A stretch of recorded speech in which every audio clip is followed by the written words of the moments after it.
CBN Indústria.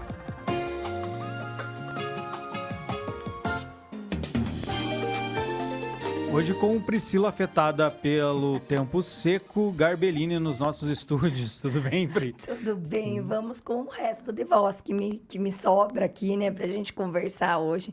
Esse tempo seco tá acabando comigo. Tem que se hidratar bem, né? Ficando com a voz até o final da Verdade. coluna tá bom, daí depois você que lute, não, brincadeira.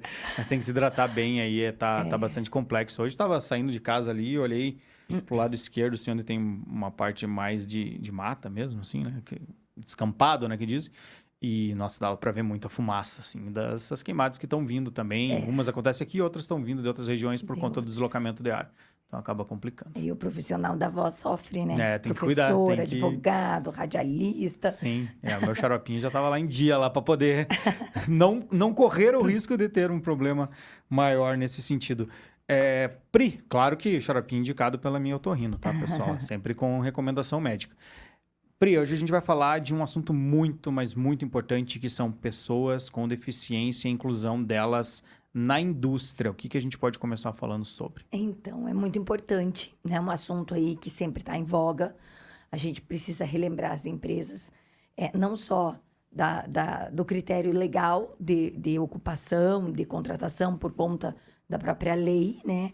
Que é a Lei 8.213 de 91, que fala ali também da contratação da pessoa com deficiência, mas também da toda a característica social que existe nessa contratação, né? Então, a lei, ela determina um percentual de contratação. Ela diz que empresas de 100 a 200 empregados devem contratar 2% de funcionários, né? Então, faz a conta ali para verificar qual que é esse número. 2% de pessoas com deficiência entre os seus funcionários. As empresas de 201 a 500, 3%. As empresas de 501 a 1.000, 4%. E aquelas com mais de 1.001 empregados, 5%. Mas a gente gosta de lembrar que ainda as empresas com menos que 100 funcionários podem fazer essa contratação. Primeiro por questão do ESG, né, que é muito importante. Esse papel social que a indústria tem, tão relevante para impulsionar a economia. Mas também a pessoa com deficiência, ela pode entrar na contagem do aprendiz. Ela não pode entrar duas vezes na contagem do aprendiz e da pessoa com deficiência. Mas a empresa pode fazer essa escolha, então a pessoa com deficiência pode entrar na contagem ali do aprendizado, desde que tenha os requisitos também preenchidos da lei da aprendizagem, né? Então, isso é importante para dar oportunidade para essas pessoas, muitas vezes até da questão do primeiro emprego. E é importante a gente fazer essa campanha envolvendo a indústria, mas envolvendo toda a comunidade, principalmente a Agência do Trabalhador, a Secretaria da Indústria e Comércio aqui da cidade. Por quê? Porque existem dois problemas. Um é o problema lá da ponta da contratação. E o outro é o problema de cadastrar um banco de dados de pessoas com deficiência que possam trabalhar na indústria, que tenha essa compatibilidade com as atividades da indústria. E tem que fazer esse meio de campo aí, né? E como que tá o cenário hoje, assim, do que a gente pode pensar? A gente tem muitas indústrias gigantes na cidade de Ponta Grossa, tem outras indústrias menores, e a gente sabe que existe a necessidade de implantar isso como uma forma de governança mesmo, né? Dentro da indústria, para que seja um processo que seja proveitoso tanto para o trabalhador quanto para a própria empresa, né? A própria indústria. Como que tá o cenário das nossas indústrias hoje nesse sentido? Então, elas procuram contratar dentro da cota, principalmente essas grandes, porque existe até essa questão da obrigação legal. Só que quando você contrata, você tem que contratar a pessoa e não a deficiência. Sim. Então, você tem que ter um banco de dados, vamos dizer, robusto ali de pessoas com deficiência que tenha ali predicados, né, para que a empresa possa vir a contratar as pessoas pelos predicados que ela tem. E não contratar qualquer pessoa pela Só necessidade urgente cota, de né? cobrir Não a pode. cota. Então, a gente tem esse trabalho aí de fazer esse banco de dados.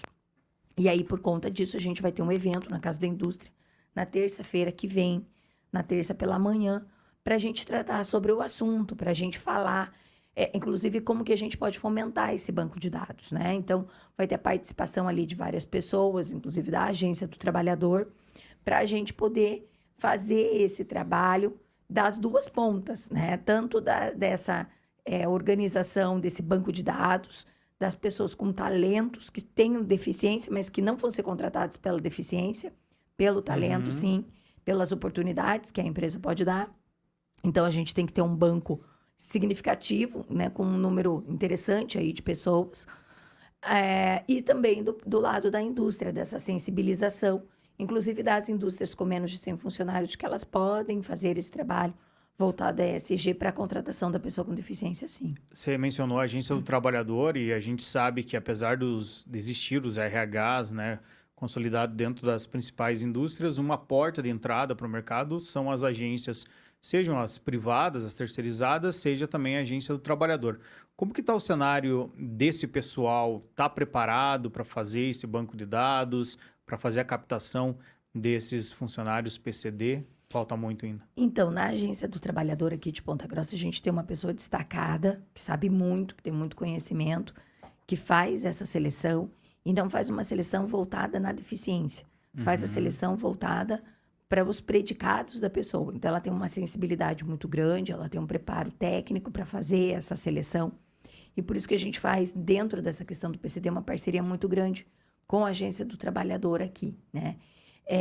Não tenho muito conhecimento das agências particulares, mas acredito que aquelas que não tenham, têm que investir nisso, né? Porque realmente precisa no preparo, porque você tem várias deficiências. Tem deficiência auditiva, visual, cognitiva, física. Então, primeiro você precisa de um lugar que seja adaptado para essas pessoas com deficiência física poderem ir fazer a entrevista. Talvez pensar em alguma coisa já no virtual, né? Que hoje a gente tem a tecnologia que proporciona aí essa possibilidade de mitigar essas dificuldades da mobilidade urbana, né, das pessoas. Então, a possibilidade de fazer uma entrevista, por exemplo, online, né, também tem. Então, tudo isso tem que ser pensado numa maneira de facilitar para que essas pessoas venham. E aí, aproveitando uma indagação do nosso querido Marquinho aqui, que está no nosso estúdio, uma dúvida que acontece bastante é a dúvida com relação ao benefício. Muitas pessoas têm receio de procurar uma possibilidade de emprego por medo de não receber o benefício, não receber mais o benefício. Então, é importante a gente lembrar que o benefício ele pode ser suspenso, né, diante da contratação, mas se essa contratação não for frutífera por algum motivo, esse benefício ele pode ser retomado. Né? Então, é importante, porque assim, o trabalho ele traz dignidade, ele traz ocupação, ele traz a fonte de alegria, muitas vezes, dessa pessoa lutar, continuar, enfim, se sentir útil para a sociedade. A parte psicológica também, né? Tem toda a parte emocional, psicológica. Então, assim, é bacana da gente fazer esse trabalho também com os PCDs. A gente trabalha junto também com as entidades das pessoas com deficiência aqui da cidade. Então, todas as entidades vão estar presentes também nessa manhã da terça-feira para a gente discutir exatamente isso. Como que a gente pode fazer para ter essa aproximação e fazer todo esse, vamos dizer, meio de campo entre as indústrias, as entidades, as agências de emprego, para a gente conseguir realmente resolver essa situação, que não é um problema de um, de outro, é um compromisso da sociedade, né? Então, é importante a gente ter essa sensibilização aí e trabalhar pela real integração dessas pessoas na sociedade e no mercado de trabalho. Terça que vem, Pri vai falar ao vivo lá do evento que vai estar acontecendo, né? Exatamente. Já vou convidar daí para um outro evento que a gente tem no decorrer da semana que vem, que também vai ser bem legal. Estamos cheios de eventos aí. Muito bacana. Então, essa ação é muito importante, congregar as áreas, preparar e convidar as pessoas também para fazerem a diferença dentro do mercado de trabalho. Pri, até semana que vem. Obrigado. Até, espero que com uma voz Melhoras. melhor. Até a semana que vem.